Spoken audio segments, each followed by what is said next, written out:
minutes after 7. My name is Kobe Spike Nkrumah. It's Tuesday, and unlike other Tuesdays before this Tuesday, there's no football. So we're here. For those who were fans enough to follow us on social media, keep tabs on us wherever we went, you didn't miss us. But for those who didn't because data they cost and you couldn't stream, we're here, free on your radio. You know what it is? MTN. Yeah, use MTN. Yeah. Everywhere you go. Yeah. Yes. And that means that I need to remind you that this show is made possible by MTN everywhere you go. You can bundle with MTN *138#. And enjoy bundles that don't expire. Yeah. And follow us when we go to the other side. Yes. It's October. Last week we were on social media only, Facebook and YouTube. And so we gave a few tips about staying safe online. And as it may seem, we need to do it for more people to hear because, we're still getting calls. Winston and I, it's our daily job to be answering people's calls and telling them what they're doing wrong and why this is not working, why you've been hacked, why that information that you shared is the reason why somebody got access to your device. So, Winston, welcome. Thank you, Smikey. Yeah, we don't have Michael here. Yes. Because he's somewhere. He's on leave. He's on leave. Geek Squad leave. Yeah. But we're still going to do this without him. Yeah. Anyways, a little bit of a background about staying safe. Mm-hmm. Number one, people wonder why hackers do what they do. Because why is someone asked me that question, but what do they get from hacking me? You know, what is in hacking? That's a funny question. I'll tell you what it is. Global cybercrime is generating revenues of $1.5 trillion a year. And this is according to a 2018 study. So do the projections, 2022, how much? If 1.5 trillion in 2018, it's definitely going up. Definitely. And 2022, that means that it's higher. And it does take a huge toll on businesses and your personal life because you lose time. And time is money. Indeed. So if someone hacks you on your Facebook, your Instagram, your WhatsApp, your Twitter, or your website, if you're a business, all that time taken to get it back up costs you money. Yeah. Not to mention the logistics and the skills you need to pay people who know what they are doing and all manner of things. And after you've experienced such a thing, you now think it prudent to pay the necessary people and the necessary services so that it doesn't happen again. So which is funny. You've lost time, you've lost money. Yes. So it's like it's a double proverbial whammy. Yeah. So besides that, one of the things that people really, really like, it has an effect. People get hacked a lot with PDFs. Oh, really? Yeah. Interesting. Because if I sent you a Word document that was like 50 meg or 100 meg, would you be worried? It depends. Why are you so underscored? No, I mean, this goes into a good segue about PDFs. It depends. If did I say PDF? I meant Word document. Word document. Yeah, if I sent you a Word document it's like 50 to 100 meg. I would be. Exactly. But if I sent you a PDF that was 50 to 100 meg. Yeah, I wouldn't be as if it was a Word document or an Excel document. Yes. Exactly. Because PDFs are known to be larger than regular, Office documents. Now, this is because Word documents and stuff are known to be small. And PDFs are actually more, how do I even put it? They're more intricate. They have more things going on in there. And somebody could easily merge a rat, not Makola Kwakwe or Obishi, as my Ghana teacher used to say, to the documents as a remote access tool to a PDF document and send it to you. And a lot of people are always expecting PDF documents from your bank, from your people that you are having conversations with or dealings with. They send you documents and it's usually a PDF. You have to fill a form, it's a PDF. Now, a hacker could easily attach a rat to a PDF and send to you. And the moment you open it, Sunny. ratatouille in your computer, you're infected. So yeah, PDFs, something people use to exchange information is that the most commonly targeted file type. According to Cisco, this was a report according to Cisco. Now, software updates, supply chain attacks as well. Hacking into a software and infecting the updates, and when people update it, they get infected. That's ingenious. Yeah. You know that happened with CCleaner? You ever use CCleaner? Once. I still use CCleaner. Oh, okay. Yeah, and CCleaner was one of the softwares that fell prey to this. So a lot of people were using CCleaner. About 2.7 million computers were infected because the hackers hacked CCleaner and attached whichever virus or malware to CCleaner. So they're going around infecting people. So yeah, you think you're downloading legitimate software, but then that's also been infected. Yeah. Now that's a bit of background. So the question a lot of people are probably asking is, why should they care? Why should you care about being hacked? About being hacked. That's a very robust question. It's very robust because it's like, if you have typically people who feel like they shouldn't worry about hacks are people who think they have nothing to lose. In the sense that they don't have any information that is that important.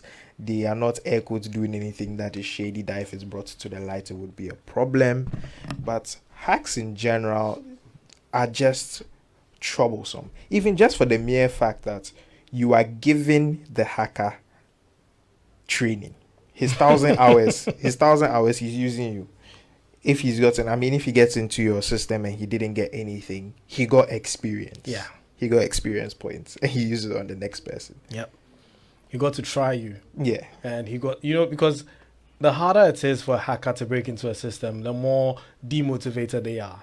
But if you give them reason to get into your system, if you give them ease, you give them experience, like you said, then they know that, okay, if I do this, I do that, I do this, this works. If I don't do this, I don't do that, it doesn't work. Yeah, so the time that they will spend coming to do the entire, like, the hack, where you maybe you're the first time, and it's very interesting. When you're working on something, or you're running some code, or you're debugging some code, or you're doing something developer-wise, if it's not working, it's extremely frustrating. Yeah.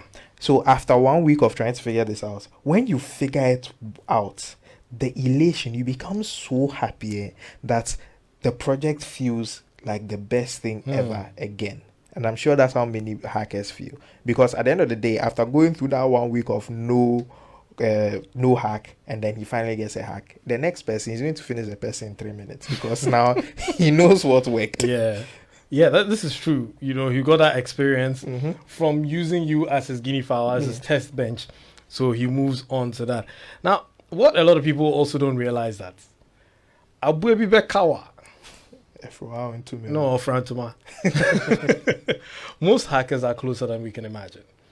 Yeah, because I was telling some people I gave a talk to quite recently that people don't realize that their passwords are still very much connected to them. Yes. Like, almost everybody listening to us, if we do a poll right now, 90% of our listeners, Momo pins are their year of birth or date of birth. I bet you, if you're listening to me right now, your Momo pin is 19 something or 2000 and something, or it is your birth date. So let's say if you're born on the 2nd of May is 0205. If you're born on 9th of June is 0906. You know what's funny? You should, those who are listening, hit us up on WhatsApp and just drop ice if you are one of these people. If you're guilty, just drop the ice. 030 no 055 quadruple 1997 055 1111 997. If you know you're guilty of either your PIN or your password having your date of birth or year of birth, just put the ice. Say, yeah, you. I see you. I see you, because we see you. So yeah, there's that. And what easier way to let somebody who's closer to you get to know your password than letting them, all they have to just assume is, I know your birth date. And even people's phone passwords, your birth date and your year of birth is mostly your passcode. So if it's a 6-digit number, I've seen one I already. I've seen 2 eyes. I see you. Yes, you see? I see you too. In fact, if you send that eyes, start changing. Start changing your PIN, start changing your password, because now we know you. And I see you. Oh, Spikey, who will shout it? Why won't I shout? So, that passcode on your phone, your birthday is 21st January 1991. So 210191. That's your passcode to your phone. So if you're trying to get into your partner's phone, I just gave you a tip. You know their date of birth, which is the day and the month and the year. Just play around with the arrangement of those numbers, and trust me, you'll be in. Somebody says my Momo pin is a car number. Why did you just throw that out there? So now we know another thing to look for. Car numbers, because they're 4 digits. Yes. Right? Yeah. So well, I never thought about that. 3408, your car number. That's your PIN number. I got you. So, but you see, now people who are close to you have things to use to try. Yeah. Because as humans, we usually forget passwords. So we use things that we can easily remember. And things that we easily remember are things that are close to us. Birth dates, or our children's birth dates, or the significant other's birthday. Yeah. You know, because they are easy to remember. And I know the men will not use somebody says the first 4 digits of the phone number, and you haven't realized that you just sent us a message with that phone number. So, or it's not this number. You will just take it as it's not this number. So it's a different number. You're good to go. But the person who said is the car number, I'll come to look for your car. And then I'll get your PIN number. Yeah. But yes, these are the ways that hackers would easily try to identify you. Yeah. And we need to know that our mobile devices, which is why we started with the passcodes and the pins, they're the most accessible devices to us. Yeah. I mean, when you think about how often you have your smartphone on you, it's crazy. Even when you're in the bathroom. You say even, especially when you're in the bathroom. Like when I say bathroom, I mean your phone self is not waterproof, but it's there with you. Right on where the towel is supposed to be, it's there, or on the windowsill. So yeah, you know, you're taking a shower and you're peeking on the screen at the notifications, or you're having a conversation in a group. You know, we spend more time sitting on the WC because we are on our phones. You know, but we spend less time pushing because we're always on our phones. And 21st January 2101. That's somebody said. So all the guilty people, if you know you're guilty of using your birth date or your birth year as your PIN or anything, start changing it, because if anybody wants to hack you, it's the first place they're going to look for. And it's the same as your ATM PIN. You know, someone steals your wallet and they take out your ATM card or your purse. They have to just look on your ID card and they see your date of birth, and they'd go and try it on the ATM and it will work, because that's what you're using, your year of birth or your date of birth. So change this now if you're listening to us. Nothing identifiable to you should be used as a password. If you know that someone who is close to you can get that identifiable data and use it as your password, change it now. Now, moving on from that, we're going to be talking about how people get hacked. Very basic ways people get hacked. Yeah. I think what the first thing is, many people presume that, we've said this here several times, that the way Hollywood has made hacking. Yeah. We are not lying. Some of it is like that, but that's the high-end industrial levels. But like when they hack the pipeline, the gas pipeline. Yeah, those are people, but they say, probably in their mother's basements doing, but a few screens. Yeah, but like what Swikey said, majority of the hacks are from social engineering. It's just people looking at you as a person, and then, which is one of the first things people do when they're hacking a system. They'll be like, okay, what is most likely your password? So if someone is going to hack your office laptop or your email in the office, they will just gather information about you and then figure out that, okay, this is what could potentially go. The only reason why the Hollywood version of hacking comes in is when they want to hack a lot of people and they don't want to type in one at Yeah. a time. That's when they are doing the high end stuff. But most hacks are just regular. What you need to know, hackers are psychologists. Yeah. They have to profile you. They have to build an identity about you to be able to ease their stress, because it's a lot of work. I mean, why do I go and buy hacksaw and welding machines, come and cut through security gates when I could just convince you to give me the key without knowing that you've given me the key? Yeah. And that's what hackers would rather do. So we're going to go through a checklist of some of the basic ways people get hacked. Number one, okay, people who get phones as gifts. Yes, if you got a phone as a gift, you could have been hacked through that. If I'm buying you a phone as a gift, I could pre-hack it and give it to you, and that's the easiest way people get hacked. Yeah. Because pre-hack it, install all the espionage software, the tracking software, the peeping software, and go back to Circle, and they will seal it with a plastic. They have the tools at Circle that can do it. You never know that iPhone you're holding has been opened before, that later Samsung has been opened before, or in the case of the phones that don't even have plastic seals, they don't need that. But woe be unto you if it's a slightly used phone. It's probably been hacked. That's if the person is suspicious of you. So Yeah. for those of you that receive phones as gifts, Yeah. That You could iPhone be hacked. 14, be careful. yeah. Then number two, what's up, web? What's up, web? You know that thing was a thing for some time. Oh yeah, the connected to PC. To a desktop. Yes. I remember that being a thing. I think on the show someone did talk about that they left it on a laptop they gave to their girlfriend or Yes, something and they like were that. reading their messages and all that. And they wanted to know how to- Luckily, WhatsApp has made it more difficult now, because now when you scan the QR code, you're asked to enter a PIN Yes. on the phone. But if your PIN is your date of birth, Agbena. And also WhatsApp has also slightly made it easier because now WhatsApp web is independent. Yes, it's slightly Yeah. independent. It's independent of the phone. Yeah. So even if the phone is off, the messages are still dropping. Yeah. Eesh.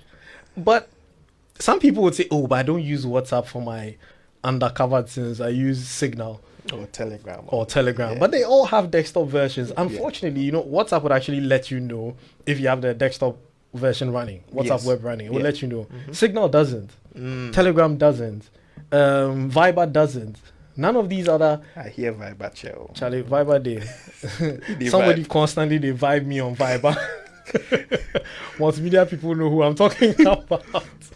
And I mean, I won't say about iMessage, but iMessage also does same. You can run iMessage on a MacBook Pro. Okay. And it doesn't say on the phone that you're signed in And on the yeah. desktop. So the desktop alternatives for all these platforms allow you to basically log in on that. So in your mind, oh, I'm having low-key conversation Yeah. somewhere, but somebody is spying on the desktop somewhere, reading your messages, and they'll call you. Who is this person? You know the funniest thing? This I don't think happens to Ghanaians as much, but it's also something that could really happen. Office laptops.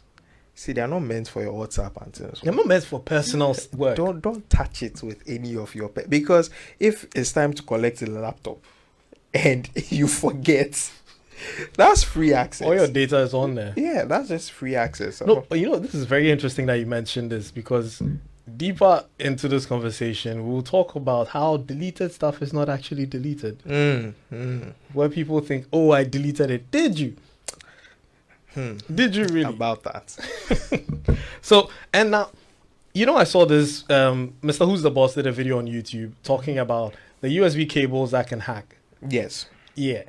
I had one, but it was in my friend's car, and I thought that it was his cable I left it. and left it in there. I wonder what he used. I wonder, he doesn't even know that it's what it is. Oh, okay. So, those who just come to work without a cable and they borrow people's cables to charge their phones, there are cables that can actually hack your phone, because there's a chip in that cable that can connect to a computer and be transferring your data. So you come to the office. Oh, Spiky, can I borrow your cable? Why not? You know the worst part? It's probably be using your data. You know, it's not probably. It actually is using your data. You come back and be like, Charlie, I just bought My bundle finished. Bundle finished. Yeah, you just transferred data to somebody. You know, when I say data, I don't mean like your bundle data or your information, all the content on your phone you were transferring. So in your mind, oh, I get, you know, I'm secured. I'm using Spiky's cable. Are you using my cable, or is my cable using you? So be careful about the cables that you borrow. And also, I saw this one on CNET. You know, in the airports, they have some USB ports in the wall, like wall sockets actually have USB ports. And in one case, there was a hacker on the other side connected to the USB ports in the wall. You know, so you plugged your cable into his laptop. Like in your mind, you are charging your phone, but you plugged it in and it said trust, and you said yes, and you trusted the wall socket to charge your phone, because that's how people don't read. That's the problem. Man. It's asking you trust this computer to give access to it, and we hit trust because your phone is at like 5%. You don't have the time. That's what normally. So happens. Trust, and it's charging and it's sending data. The honest truth, don't use anything public, especially airports. Don't try it. Airport, I get it. You just landed and you want to find out the person who came to pick you is coming. I get it. Don't do it. Do the roaming and call. It's expensive. It's expensive, but it saves you. It will save you. Yeah, we'll give some other tips too on that. The tip Winston is giving is for those who have the cash to spend. If you don't have the cash to spend, VPNs and things, but we'll get there. Now, speaking about airports, when you said airports, I don't know, I was hearing AirPods. Oh. But not AirPods. Airport. Yeah, airport. Like Terminal 3. Yeah. Free Wi-Fi. We love them. But they're dangerous. Especially if you have someone on that free Wi-Fi with you who is more knowledgeable than you, who knows how to use you on that free Wi-Fi. So here you are connected to the free Wi-Fi and you decided, oh, let me order something while I'm here. Oh. And while you're doing that ordering, Mr. Black Hat Hacker is also on the network doing what we call the man in the middle and just intercepts all that transaction. In fact, they can even send you the website, their version of the website. You enter ebay.com and they will serve you the ebay.com themselves. And then you check out, enter your card details, and enter your CVV. While you're leaving the airport, you notice that you just bought an Alienware laptop. Like, no, I didn't buy a laptop. It was just... And it's actually really a serious thing for us in Ghana because we use debit cards as opposed to credit cards. Because with a credit card, you can call your credit card company and tell them that I didn't make this purchase. And your money could be reversed, refunded, or the whole transaction could be... But debit card, Charlie, I asked him. And so, advice, use credits, like the prepaid credit cards. If your bank has that, use the type that you can load to make the transaction. Once you're done, you're done. Once they have the card details, they can't do anything because there's no money on it. It's prepaid. I mean, until you decide to leave the money on it. Some people can play the long game, which is another thing about hackers that everybody should know. They are very patient.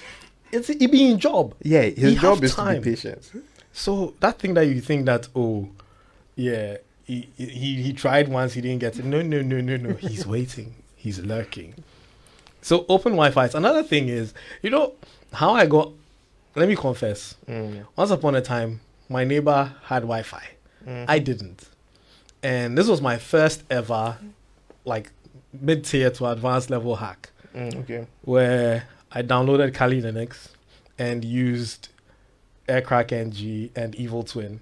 So I basically created the same Wi-Fi as my neighbor's Wi-Fi. So if my neighbor's Wi-Fi was home Wi-Fi 1, I created the same home Wi-Fi 1, but mine was a hackable one. So if my neighbor tries to connect to home Wi-Fi 1, you're probably connecting to mine, enters the password, and it says wrong password, but then I have gotten the password.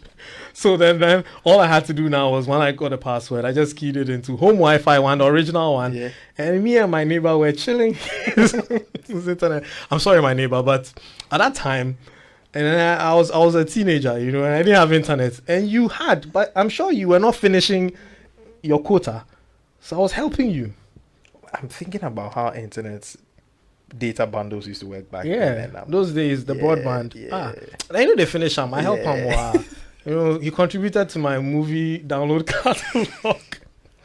But yeah, so that's another way. If you see a cloned version of your Wi-Fi, be wary because it could mean that somebody is trying to hack you. Mm-hmm. So ideally, hide your SSID, your Wi-Fi name. Don't show it. Hide it. Don't let anybody, know. So because if it's out there in the open, all the person has to do is create an evil twin, and an unsuspecting person, even you, wouldn't know the difference. Which one is mine? Which one is not mine? Because they are all there with passwords. They're all there, locked, secured. You go and click one, enter the password, and it tells you it's wrong. The moment you enter and it says it's wrong, go and change your password. Yeah, Because- and also some that's why sometimes it's good to have there are good sides and bad sides to always sign me in features. Because the good side is that if you are in such a situation, it will automatically sign you into your Wi-Fi. New device. Yeah. Okay, a new device. Fine. Okay, yes. That's where Or somebody comes to your house, a guest comes to your house and wants to, connect. You give them the password. They ask you which of the Wi-Fi. You say, home Wi-Fi 1. And like, okay, they click on the hacker one, go and enter the password. It didn't work. Oh, let me see. And they come and try it. It doesn't work. Try the next one. That one works. Okay. These technology things. Let me read some of the messages. So, Spikey, one shouts it. Yana from Kanish. So, but Charlie, some of us, them who are forgetful, what should be done? Other harder codes and stuff are difficult to remember. And then we keep doing password resets and all. I mean, they keep forgetting. I know you're talking about your parents. So I used to do this until I repented. Now I have a minimum of 35 characters for each of my passwords, except for the ones which have a specific limit, such as a Momo pin and my ATM pin. Good luck to my hacker friends. The 35 characters is actually very interesting. My friend's password was, "The Lord is my shepherd, I shall not want." But she was still hacked. The Lord was her shepherd, but she was found wanting. So it doesn't matter the number of characters. It's a combination of numbers, alphabets, uppercase, lowercase, symbols. And, we actually gave a tip. Local language. Yeah, the local language. Yeah. I mean, it's not 100% secure because, like I said, okay, you guys didn't hear because we are the other side. We're only on social media. One of the tips is to use local dialect in creating your passwords. The downside to that is that when they are doing large scale hacks, they normally have a dictionary. Yeah, a dictionary. So basically, what the dictionary is, it holds so many words, thousands of words. So what the system's job would be to input each word. If it finishes all the words, then to start freezes, then to keep going until it gets you. And the speed of it is dependent on the processing power that the hacker has at his disposal. And with the number of mining machines people built to mine, and people have very, very powerful machines. And this dictionary, the system could go through it in less than 5 minutes, depending on the processing power. So it's not a long game. But the reason why local dialect work is that low key, we feel like nobody is really looking at Ghana like that. That's why I say low key. It's a presumption. That's the thing. Yes, it is a very, very, very dangerous presumption. A dangerous presumption. But I think it is one of the starter ways. There are far better ways to have safer passwords. So we've got a question here. Another question is asking, how do hackers make money from hacking social media accounts, etc.? They hold it for ransom. Imagine you're a social media influencer and you are making money from your Instagram or your YouTube, and you are making, let's say, in the excess, let's say you're even making $1,000 a month, which is not the case, because there are certain YouTubers who make tens of thousands of dollars from brand deals and also from just the mere fact that they post stuff. So if that is a situation, when someone hacks that account, of course the influencer will pay to get the accounts back, because your account is your livelihood. Your account is your bread and butter. That's how you make money. Yeah, you're not about to start the account all over again and try to convince people to believe that it is you. Yeah. Who is going to believe that there's a 10 million follower account and then you have 5 followers, you are saying that I'm the real person? Yeah, Nobody's true. going to believe Nobody's you. going to believe you. Yeah. And also, some of these people, because of the advent of bots killing, because social media services are constantly flushing out bots. When you go, some of these follower mines or follower farms look for actual accounts. So when you say some people go and buy followers, they want real human beings. Yeah. So somebody's probably hacked about 5,000 accounts, real humans, and they will sell it to someone and they use it to push an agenda. Yeah. Yeah. So yeah, like you said, so normally it's something Spiky and I have done where certain things have happened in Ghana and certain videos were posted, certain things were going slightly viral. And we just looked into the account, how long the account has been running, and then we figured out, oh, this is a bot. Yeah. But if this account has been in existence since Twitter was made, It's very difficult. it's very difficult to and there's proper interactions with other people. So you feel like, okay, this is a legitimate person with a legitimate sentiment about something. So those are a few of the ways that hackers make money. Because I've actually tried the buy follower thing. I've looked into it. Be like, okay, so you buy, okay, how many followers do you want or how many views do you want? Then they'll give you, okay, for 4,000 views you pay this, blah blah blah blah. Okay, I want it to be real people. I want them to make comments, blah blah. Like there are levels to it, and it's very interesting. Okay, so we're gonna take a quick commercial break. When we come back, we're still giving you tips on how to secure yourself in the connected world. Stay tuned. We'll be right back. Geek Squad. And we're back. So if you're just tuning in, you're late. Very late. Because we've given plenty of pour on how to not be hacked or how to prevent hacking. And if you got to that point, you think you're going to hack, know that the person who you're going to hack is listening to us and knows how to protect themselves. So you're hacking, it make beans. And it's illegal. Don't infringe on somebody's privacy by snooping on their WhatsApp and what's not. It's like, yeah, I mean, even your significant other or anything, if they find out that you are eavesdropping or hacking them, you can be reported to the cybersecurity team of Ghana. Cybersecurity Authority. And the then CID headquarters. You'll be in trouble. You'll be in trouble. Very big trouble. So watch can't out. be entering somebody's personal space like that. A lot of girls say they won't date me because I can't do that. Like, this was a conversation. Some girl was like, you Spike, I can't date you because I can't hide anything from. Like, why even thinking this in the first place? Why is she thinking what? Why is she thinking that I can hack her? Oh, okay. I thought you were thinking, why is she thinking she will hide things from you? Well, people, it's very normal. It's normal human behavior to hide things from people. Yeah. Some things are personal. Yeah. Sometimes you have a conversation with someone. It really isn't anything, but your significant other seeing that conversation could definitely translate into something very dangerous. And yeah, then now you do some explanation.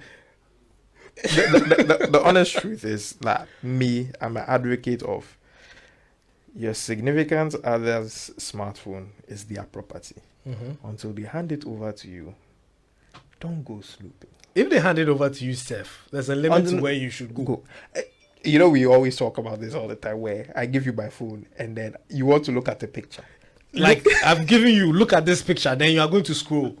What's wrong with you? I said look at this picture. I didn't say look at my gallery. If I wanted you to look at my gallery, I'd say, would you mind going through my pictures? Yeah. You give somebody a phone and you start seeing swipe. Mind your business. Bruh. So right now, if you are swiping, and then you see an eclipse. What if you swipe and then I've written a footnote of my passwords, hypothetically? Hypothetically. Yes, because people actually do that. Yeah. Do you recommend doing that?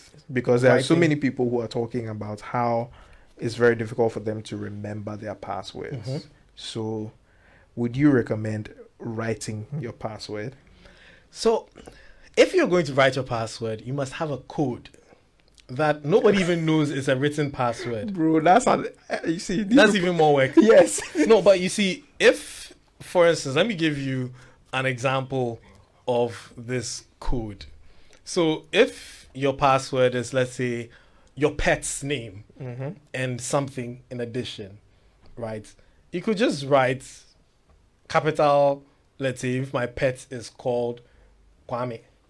So capital K and then 2, K2. You know what I mean? You see it and it will trigger your mind to remember that that's Kwame 2000. I'm just saying, like, okay, see, hear me out, hear me out. I know somebody who does this and it works. And if you see it, it looks like typos. It looks like just a jumble of letters and words Mm-hmm. over there. Okay, so you can see like K 2019 underscore. Mm-hmm. And you're thinking, what was the person trying to write? But it's actually a password, Mm. a code for a password. And it's just scattered. It's not orderly. It's just scattered. So you don't know. And it's not even attached to anything. So they probably just put like basically I'm giving somebody's code out for somebody to try. But yeah, you get the point. Yeah. Something that would jog your memory. So I have fun creating passwords You dear. because it's like a little puzzle. So that's how I enjoy creating passwords, and that's how I remember passwords. Because anytime someone asks what's your password, I literally tell them what the code, like what you said, the code. So there was a time where someone was asking what's your password, and my password was 4 letters at the time, and they were like, what's your password? And then I was like, what do you want? What's your password? What do you want? What's your password? What do you want? 4 letters. Yeah. And nobody ever figured it out till I was ready to change my password. And I was like, what do you want? The first letters of what do you want was my password. The mere fact that telling them that, because it was a triggering question for many people. I need your password, and you're asking me what do I want? Yeah. So those are the type of things I enjoy about creating passwords. It's like my Wi-Fi passwords. I say it's 11223344. Yes. And people are like, I've entered 123. I said no, 11223344. They'll go, okay, 1122. No, I didn't say 11. I said 1122s, 3 3s, 4 4s, and they still never got it. So I come and write like, oh, that's what you meant. Ha. Yeah. So if I had written that as my password code, people would never have known what it was. Yeah. So basically, the advice is, you can have your very long password. The Lord is my shepherd, I shall not want. But link it to something memorable that is enough to trigger your memory. Like you said, if it's your dog and it's called Kwame, I will probably go K9K because K9 is a dog. It's a dog code, and then K for Kwame. Yeah. Simple. You know, this talk about passwords reminds me of a movie by Liam Neeson, Unknown. It's a very old movie, and the code for the password was 3 digits, and the first digit was the page of a book, the second digit was a chapter in the book, and the third digit was a line, the third, like the number of the word in that line. So, and there was a botanist, hypothetically, in the movie, and so it was botanical names. Oh. Right? So Colomidibus Glorious something. Yeah. Yeah, but that was the password. So you'd see the code. So all he has to do is go and carry his. So if you're a science student, go and take your GAST. And then you say GAST page number 96. Or if you're a math student, your Acula.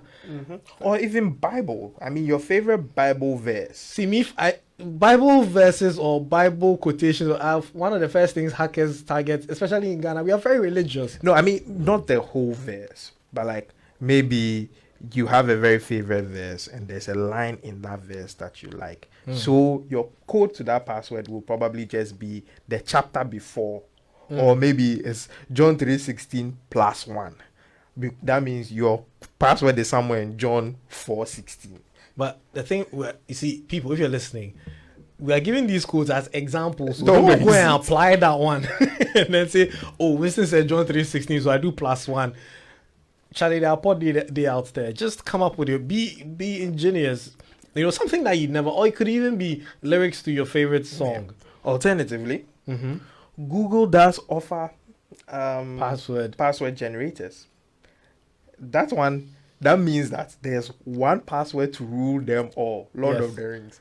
You have to make sure that one password is so solid and you remember it, because it is generating all your other passwords. If they crack that password, bam, akpasho. You become beans. Yeah. So yeah, that was those were our tips for passwords. Someone's asking a question about tracking someone. In movies, all they do is call their number with a victim phone and tracking begins. Is that an app to that effect, or exactly how's it done where you can check the location of the victim on the map? See, those who make the calls are security services and they have access to triangulation. Yeah, and triangulation is in the hands of telcos. That's why when you want to track a phone number, you go to the police, you go to the telcos, they'll tell you to bring a police report or a court order saying that you have permission to track that number.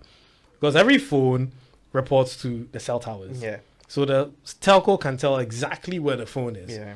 So you go to your police with a letter saying why you need to track that number. Maybe there's a kidnapping or maybe there's a crime. Yeah. There's proof of that.